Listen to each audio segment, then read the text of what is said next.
Sa atong pagsugod karon mga igsuon, atong ablihan ang atong balaang kasulatan sa Mateo 9 bersikulo 1 ngadto sa 8. Usa ni ka kasaysayan bahin sa usa ka paralitiko nga gitagaan sa Ginoo og bag-ong kinabuhi gipasaylo sa iyang sala.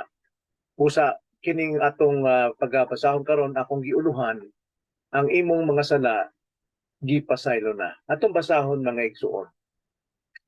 Mateo 9 bersikulo 1 ngadto sa 8 nagaingon, og sa nakasakay na si Jesus sa sakayan, siya mitabok og miabot sa iyang kaugalingong lungsod. Ug tanawa ilang gipadala kaniya ang usa ka paralitiko nga naghay-ad sa duyan. Og sa pagkakita ni Jesus sa ilang pagsalig, siya mingon sa paralitiko, "Anak, salig, ang imo mga sala gipasaylo na."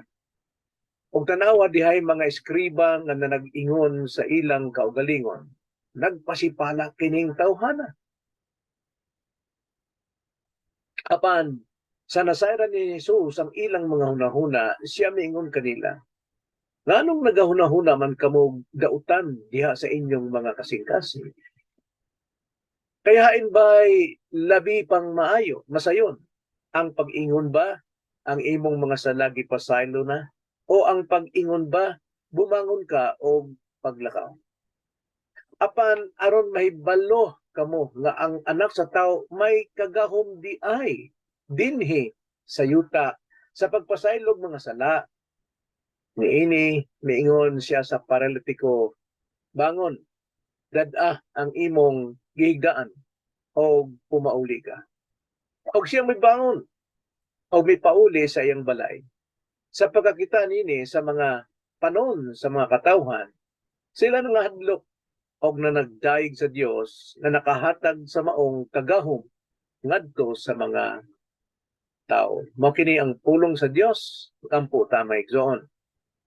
Salamat Ginoo sa imong gahom, sa imong pulong nga gamhanan nga pinaagi niini sa imong grasya kami imong gitawag, gibag-o, giluwas.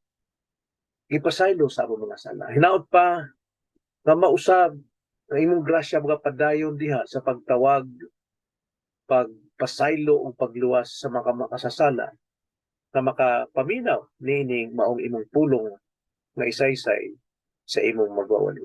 Salamat Ginoo mo kining among pag-ampo. Diya lamang sa ngalan sa Ginoo sa Kristo. Amen. Maigsoon, sa tinuod, kung ato kining tuuhan, paminawan, sabton kining atong pagtulun-an karong buntaga, matag usa ka nato karon mahimong makabiya ni ining atong pagpaminaw uban sa kaisog sa pagkatubang sa umaabot nga mga adlaw panahon. Pinaagi sa pagsunod sa tulo ka linya nga pagtulun-an gikan sa atong teksto. So unsa mang kining tuluha ka linya nga makahatag kanatong seguridad nga ang atong mga sala gipasaylo na. Primero, atong tan-awon ang bersikulo 1 ngadto sa Dios, sumala niini ang atong susihon ang kahimtang sa usa ka makasasala nga siya naa dinhi usa ka paralatiko. Nagaingon ang bersikulo 1 ug 2. Og sa nakasakay si Jesus sa sakayan, siya mitabok og miabot sa iyang kaugalingong lungsod. Nagpasabot na si Jesucristo busy kaayo sa iyang ministeryo. Gikan pa siya sa laing dapit, misakay sa sakayan og miabot siya niining iyang kaugalingong lungsod, ang iyang puloy-anan. Og tan-awa bersikulo 2, ilang gidala kaniya ang usa ka paralitiko nga naghay-ad sa duyan. Og sa pagkakita ni Jesus sa ilang pagsalig, siya miingon sa paralitiko, anak, salig, ang imong mga sala gipasaylo. So unsa may kahimtang nining tawhana, usa ka paralitiko naghay-ad sa duyan, giyayungan sa iyang mga amigo o kauban, ambot pasabot nining usa ka paralitiko sama sa tawo nga makasasala, mo dagway sa makasasala, walay mahimo sa iyang kaugalingon. Wala siya kagawasan sa iyang kaugalingong sala. buhi pa siya apan patay ang iyang kahimuan, ang iyang espirituhanong kahimuan, ang iyang kahimtang. Walay paglaom kung walay mutabang kaniya. Mao ni kahimtang sa usa ka makasasala, usa ka paralitiko, walay mabuhat sa iyang kagalingon. Mao na nga kita mga igsuon nga mga gibuhi na sa Dios, gitagaan og bag-ong kinabuhi, gitagaan og pasaylo. Maluoy ta sa mga tao karon nga murag dagway nila, maay sila, tambok sila, mga dato sila, malipay sila. Apan sa kamatuoran ni ana, sulod sa ilang kinabuhi, ang espirituhanon nilang kahimtang patay, paralatiko. Way mahimo, dili makahimo sa iyang kagalingon nga makadungol kang Hesus. Dili mahimo nga siya makahigawa sa iyang sala. Subusa kita nga naa na kaamgo nas kamaturan, doon na kaluwasan nga dadawat kang Kristo, doon na tay kahimuan sa pagdala maluoy nini nga mga tao nga paralitiko sa sala. Karon, ang babag sa iyang pagkagawas nun, mao ka ng iyang kahimtang. Ikaduha, giun sa pagbungkag o pagguba sa babag sa iyang kahimtang. Atong basahon sa versikulo 2. Miingon dito, og sa pagkakita ni Jesus, mao nay maayo, mao nay sinugdanan sa pagbungkag, pagguba sa babag, sa sala na igsuon, mga siya makita ni Jesus. Og sa pagkakita ni Jesus sa ilang pagsalig, unsay nakita ni Jesus ang pagsalig. Siya miingon sa paralitiko, anak, salig, ang imong mga sala gipasaylo na.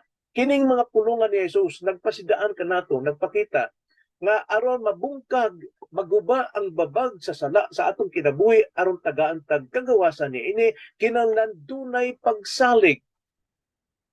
Primero kinahanglan makita ta ni Jesus. Usa man nato pagkakita kang Jesus kung nagtago ta ining kining kalibutan. Nining mga buhat sa kalibutan na ata nagkalipay nagatago ta diha. Apan kung dunay maluoy kanato, dunay muampo kanato, dunay mukabig kanato, paingon kang Kristo, paingon sa iyang pulong, siguradong makita ta ni Kristo o makadungog ta sa iyang pulong nga salig sa imong mga sala. Ambot pasabot, salig o paghinulsol sa imong sala kay gipasaylo na. Kay gipasaylo na. Daan ng gipasaylo. Igo lamang na ikaw musalig o maghinulsol sa imong mga sala. So ang pagguba sa sala maigsuon, nagsugod kini diya sa kaluoy sa uban nga ang usa ka tawo pagadad-on sa tila ni Kristo og makita ni Kristo ang ilang pagsalig og niining ikaw kung ikaw makasasala, makita ni Kristo ang tinuod-sunod sa imong kasing-kasing kung ikaw dunay pagsalig og dunay paghinulsol sa imong sala og kana ikaw gipasaylo na. So mo kini maigsuon ng primerong linya sa nga pagtulunan nga atong masayran ini sumala sa bersikulo 1 ngadto sa 2 ang atong kahimtang nga makasasala. Ikaduha, sumala sa bersikulo 2 ngadto sa 7 maigsuon ang atong tan-awon ang hukom sa manluluwas. Unsa may hukom sa atong manluluwas? Kinsa nga atong manluluwas? Si Jesucristo lamang. Maulay atong paglaom, nag-inusarong paglaom dining atong kinabuhi nga paralitiko sa sala. Karon tan-aw nato ang hukom mao ang pagpasaylo ni Jesus sa sala. Bersikulo 2 nagaingon, anak, salig ang imong mga sala gipasaylo na. Karon sa diha misulti ang Ginoo, mao ni hukom niya sa iyang sa makasasala nga miduol, misalig o nagidusog kani sa iyang mga sala. Apan, doon na po'y laing paghukom. Nag-ingon sa versicle 3, og tanawa dihay mga eskriba nga nag-ingon sa ilang kaugalingon. Nagapasipala kining tawhana. Apan sa nasayran ni Jesus ang ilang mga hunahuna, siya ingon kanila, nganong nagahuna-huna man kamog dautan diha sa inyong mga kasing-kasing. Gihukman ni Jesus kini mga matarong mga tao, mga eskriba. Gihukman siya nga sila dunay hunahunang dautan. Now, igo ba hukom ang Ginoong Jesucristo nini? Sibo ba? Eksakto ba? Klaro ba? Siyempre, kay tungod si Jesus Ginoo, makakita siya sa sulod sa imong kasing-kasing o makatungog siya unsa isulti sa imong kasing-kasing sa hunahuna. Niini may igsoon ang paghukom ni Kristo mao ang pagpasaylo sa sala ining taong misalig kaniya og naghinulsol sa iyang sala. So kinahanglan gyud ang pagsalig o paghinulsol aron ang atong sala mahinukman sa Ginoo nga kini pasayloon. Kay tungod kining atong pagkaparalitiko, kining atong kahimtang nining kinabuhi bunga ni sa atong sala, naandang sala. Mao ni kahimtang sa mga tawo makasasala. Unya kining mga sala sa atong sulod gilarawan kini sa mga eskriba. Ang mga eskriba dili mo angkon nga sila makasasala. Ang ilang pag-angkon sa ilang kagalingon sila matarong. So ang pagka-eskriba mao ni babag sa hukom sa Dios aron ang tao musalig, aron ang tao makadawat og pagpasaylo. So kining eskriba larawan sa mubabag sa hukom, sa kabubuton sa Dios. Og kitang tanan doon natay eskriba sa atong mga sulod. Kining eskriba sa atong sulod mao ni muhatag nato gunahuna nga ayaw katuo kang Kristo, ayaw pagtuo kay wa kay sala. Bersikulo 3 nag-ingon, og tan-awa dihay mga eskriba nga nag-ingon sa ilang kaugalingon, nagapasipala kining tawhana. Mao po nay sulod nato. Sa diha nga kita makadungog bahin sa wali kang Kristo, nay moagda ka nato nga paminaw ta sa pulong aron pasaylungon ta sa sala. Maingon ta nga pasipala mo ng hukom mo. Apan tinuod man gyud. Apan kining sala nga naglublob ka nato maigsoon daw iskriba mao ni kusog mo pasipala sa Ginoong Hesus. Apan salamat sa Ginoo kay gamhanan ng atong Dios, gamhanan ng atong Ginoo. Tan-aw nato ang iyang pagkagamhanan ni Jesus, bersikulo 4 ngadto sa 7. Sayod ang Ginoo sa tanang hunahuna sa tao, mao nay pagkadako nga kamatuoran. Onya kay nasayod bilang Ginoo sa sulod sa kasing-kasing og hunahuna sa tao, ang Ginoo dili gyud mobiya kanila nga dili sila makadungog sa iyang pulong. Hait ang pulong sa atong Ginoo, nag-ingon sa bersikulo 5, kay hain ba'y labi pang masayon? Ang pag-ingon ba ang imo mga sala gipasaylo na, o ang pag-ingon ba bumangon ka og paglakaw? Kini tisok ni ngadto sa kasing-kasing sa mga eskriba. Nganuman, hait ang pulong sa Dios daw dunay duha ka suwab. Tan-aw na nato ang Hebreo 4 bersikulo 12 ngadto 13. Kay ang pulong sa Dios buhi og nagalihok nga gamhanan, labi pang mahait kaysa espada nga dunay duhay sulab, og mudunot ngadto sa gitagbuan sa kalag og espiritu sa mga lutahan og sa mga kauyukan, og mutugkad sa mga hunahuna og katuyuan sa kasing-kasing. Bersikulo 13, og sa pananaw sa Dios walay binuhat nga matago. Tinunua ang tanang butang, binuksan og dayag sa mga mata niya kung kinsa magahatag ra unya kitag pusay. Salamat sa Ginoo kay makakita ang Dios, kay balo siya sa atong kasing-kasing, kay balota nga doon natay iskriba sa atong kaugalingon nga kinanglan kini magguba kini pinaagi sa gahom sa Dios. So pulong ni Jesus mo'y makabag-o ug makahatag kinabuhi, makahatag usab og pagkabantok sa kasing-kasing sa tao. Mao ang pulong sa Dios sama sa usa ka kahayag sa adlaw. Ang adlaw atong ibutang ang kining mantikilya o ang lapok. Ang mantikilya kana sa may mahimtabo sa mantikilya mulanay na, no? Makalanay ang init sa adlaw, makalanay sa mantikilya apan makapabantok sa lapok. Kining kasing-kasing sa mga matarong nga mga tao sama sa mga eskriba daw lapok. Busa pag-abot sa pulong sa Dios mo bantok hinuon.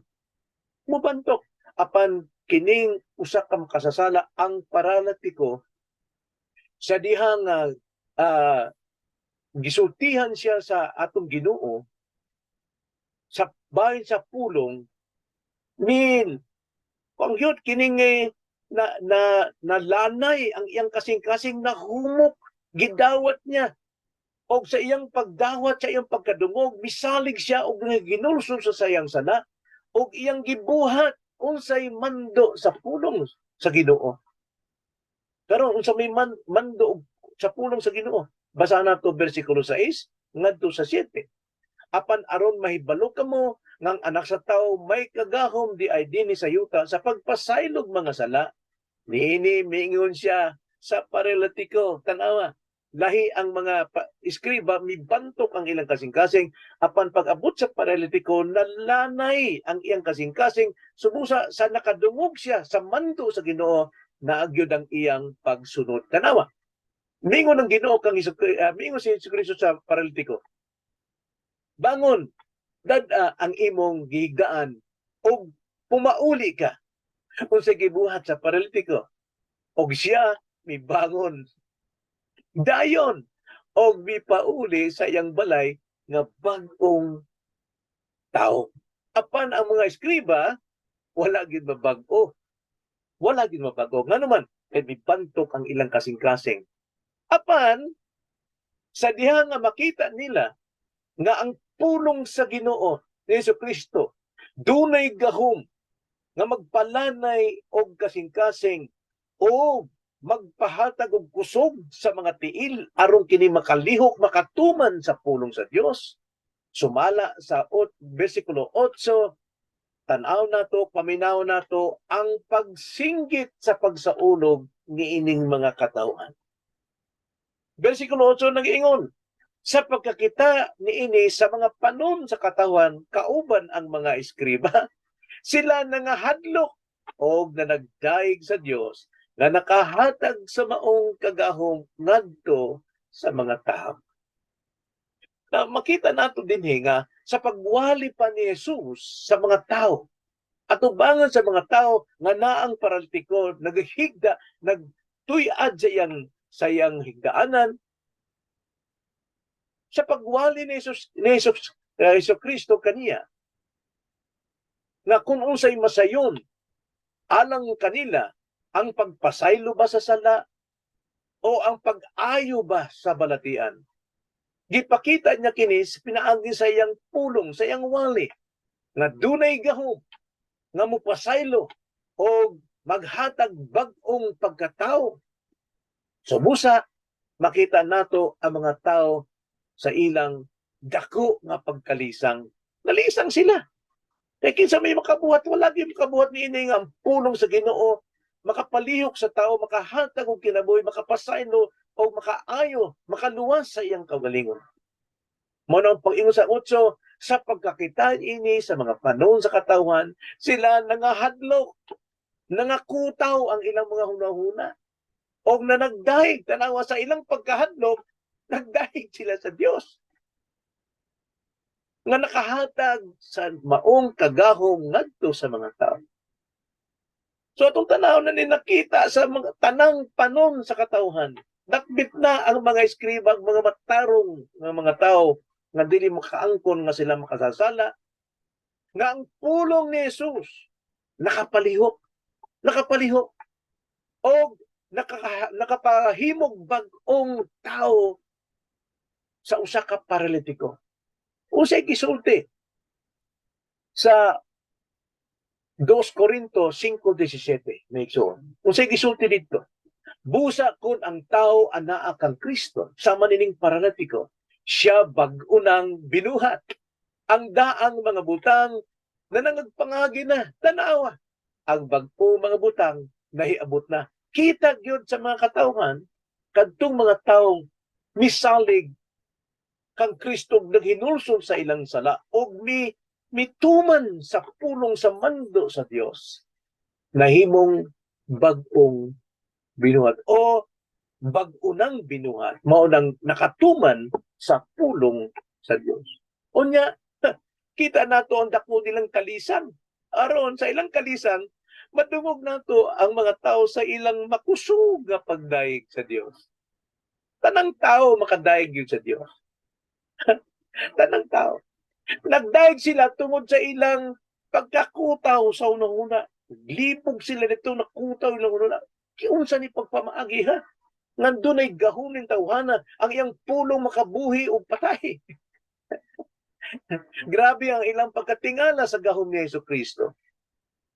Nakapagpasaylo o nakapagpalihok, nakapatingdog o nakapadlakaw sa usa ka bakol, sa usa ka paralitiko. Walay kalainan sa panghitabo sa usa ka paralitikong manlilimos dito sa mga buhat tres sa panahon ni Pedro. Atong basahon to. Acts chapter 3 verse 6 ngadto sa 9. Nagiingon dinhi. Apan si Pedro maingon kaniya, ako walay salapi o bulawan, apan sa ania kanako hatagan ko ikaw sa ngalan ni Jesucristo nga Nazaretnon paglakaw. Og iyang gikuptan siya sa tuong kamot og gialsa og diha-diha nagbaskog ang iyang mga tiil og mga buol-buol og sa pag-ugpo pa niya siya nakatindog, nagalakaw og kuyog kanila sila misulod sa templo nga naglakaw og naglukso-lukso og nagdaig sa Dios og ang tanang tao nakakita kaniya nga nagalakaw na og nagdaig sila sa Dios. Tanawa, maura pod igsoon. Apan kini ba nakapabag-o o nakapaluwas nining mga katawhan nga sila dunay pagkahadlok sa Dios? Unya dunay kining pagtahod sa Dios, pagdaig sa Dios. Tinuod ang ilang pagdaig sa Dios mga igsoon. Apan dili buot ipasabot tanang pagdaig gidawat o gikahimut-an sa Dios. Kay tungod ang tinuod nga pagdaig sa espiritu ug kamatuoran, pagdaig sa mga taong gianak sa espiritu nga nagkinabuhi sa kamatuoran, mao ni tinuod nga pagdaig. So unsa may atong makutlo ni migsuon nining orasa? Migsuon primero, mangutan ako kaninyo. Tinuod ka nga gipasaylo ka na sa imong mga sala. Tinuod ka nga gipasaylo ka na sa imong mga sala. Do na ba'y tinuod nga pagginulsol? Do na ba'y tinuod nga pagduol? Nakita ka ba ni Jesus na miduol ka kaniya? Nga dunay pagsalig? Pinaagi sa pagginulsol. Di man imigsoon, makakita gyud ang Ginoo kung unsay tinuod kahimtang sa atong kasing-kasing. Kung tinuod ug dili. Di man ikaduha, ang mga eskriba nga nagtuo kang Kristo. Apan sila sa ilang kaugalingon nagmatarong. Dili sila makadawat sa tudlo ni Jesus. Kay balo sila sa kasulatan. Sa tinuod pa eskriba, sila mooy magabuhat og mga sugo. Dugay silang uban-uban kang Kristo kay anindutan sila maminaw sa mga wali ni Kristo o sa mga milagro gibuhat ni Kristo. Og sila nagadaig kung doon na sila makitang gahom nga magawas diha kang Kristo. Nakita nila mismo personal diha kang Hesus Kristo apan dili tinuod sila nga mga Kristohano. Mo nang pangutanan nako maigsuon kanimo. Hinuktukig maayo, tinuod ka bagyong miduol kang Hesus. Nakita ni Hesus. Nagsalig kang Hesus. Naginulsol sa mga sala. Kaya timan ang pulong ni Hesus nag-iingon sa Mateo 7:21 ngadto 23. Dili ka nang magaingon kanako Ginoo, Ginoo, makasulod sa ganarian sa langit. Kundili ang nagatuman. Kisa to magatuman katong misalig og nagidulsol, gitagaan og kusog, giay ni Kristo og sila makatuman sa mando sa Dios. Kundili ang nagatuman sa kabubuton sa akong amahan nga anaa sa langit. Unsay kabubuton sa amahan? Kung ato mabasa sa Juan 16, kabubuton sa amahan, makita mo salig kang Kristo. 22 nag-ingon, daghan unya ang magaingon kanako niadtong adlaw, Ginoo, Ginoo, dili ba na naghimo man kami mga propesiya, nagatudlo man kami tungod sa imong ngalan? O na nagpagula sa mga yawa tungod sa imong ngalan? O nakahimo sa daghang mga milagro o mga maayong buhat tungod sa imong ngalan? Unsa may tubag na sa Ginoong Hesukristo? Unsa kay katubag ni Ginoong Hesukristo kanimo? 23, og unya magaingon ako, naingon si Kristo, wala ko gayod kamo higkaila. Kanang pulunga, kanang presa, no? Wala gud kamo higkaila. Ambot pasabot sa sinugdanan pa lamang sa imong pagduol kang Hesus, wala gyud kailhi. Wala gyud kailhi, wala kay relasyon kang Kristo. Kusa maingon nga Ginoo, pahawa kanako kamong mga mamumuhat og daotan. Mamumuhat og daotan unsay but pasabot? Kanang wala nimo buhata ang mando sa Dios. Gawas niya na dautan alang kanimo kay way pagsalig sa imong Kristo. Subo sa maigsuon, kung ikaw tinuod nga misalig kang Hesus, naginulso sa sala, ang imo mga sala gipasaylo. Timan-i ka na, igsuon. Ang imong mga sala gipasaylo. Pagampo ta, igsuon. Salamat Ginoo sa imong pagpasaylo sa among sala.